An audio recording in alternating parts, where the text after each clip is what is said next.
You said you believed Russia was either incompetent or complicit in these chemical weapons attacks. After your extensive meeting with both Vladimir Putin and Sergei Lavrov, do you know which one that is and what concrete thing can be done to rebuild that lack of trust?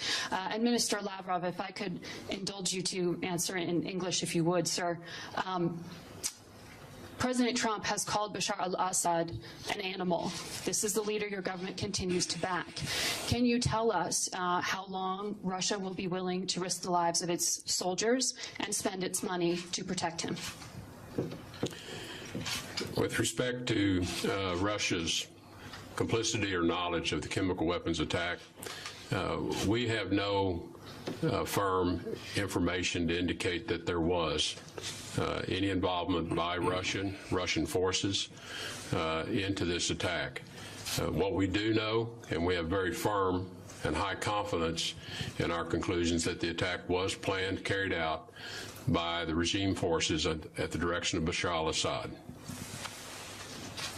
Могу только подтвердить еще раз, что I can only say once again так называемыми русскими хакерами, and the case with the so-called Russian hackers инцидентами в Сирии, and the chemical incidents in Syria, многочисленных утверждений на словах, получить хоть какие-либо свидетельства.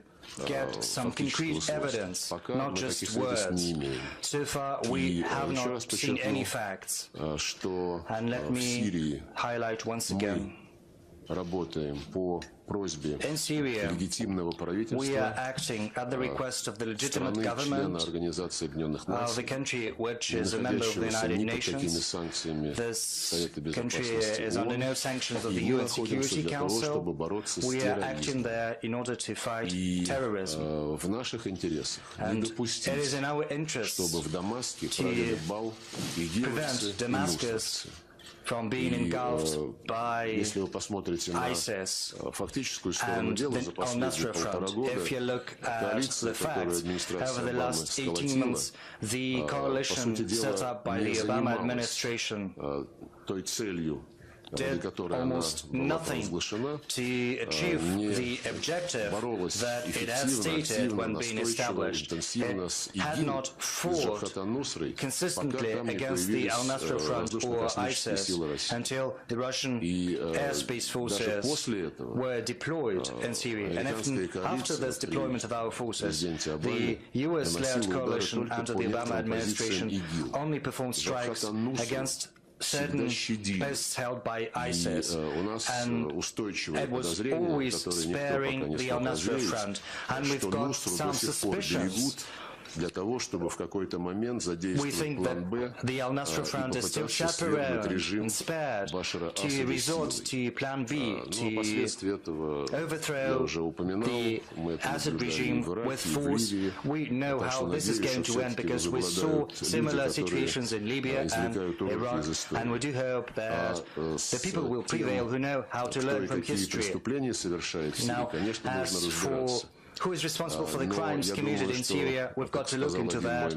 But as one American counterpart said, there will be time for everything. We've got to set priorities. And recently we've heard new priorities from Washington saying that ISIS is priority number one. And as Mr. Spicer has said, we have the resources to defeat ISIS without doing anything to the Assad regime. This is the same thing John Kerry had told me. The US administration, he said, was convinced that ISIS was a more serious threat and a more important objective than the Assad regime. So I think we think along the same lines. We have to see the common threats. They are apparent. And if we are to fight ISIS, if we are to emerge victorious from this fight without ousting the regime,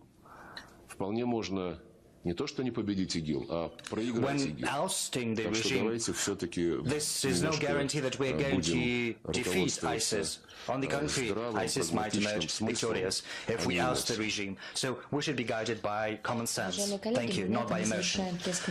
Colleagues, this is the end of the press conference. Thank you for participating. Thank you.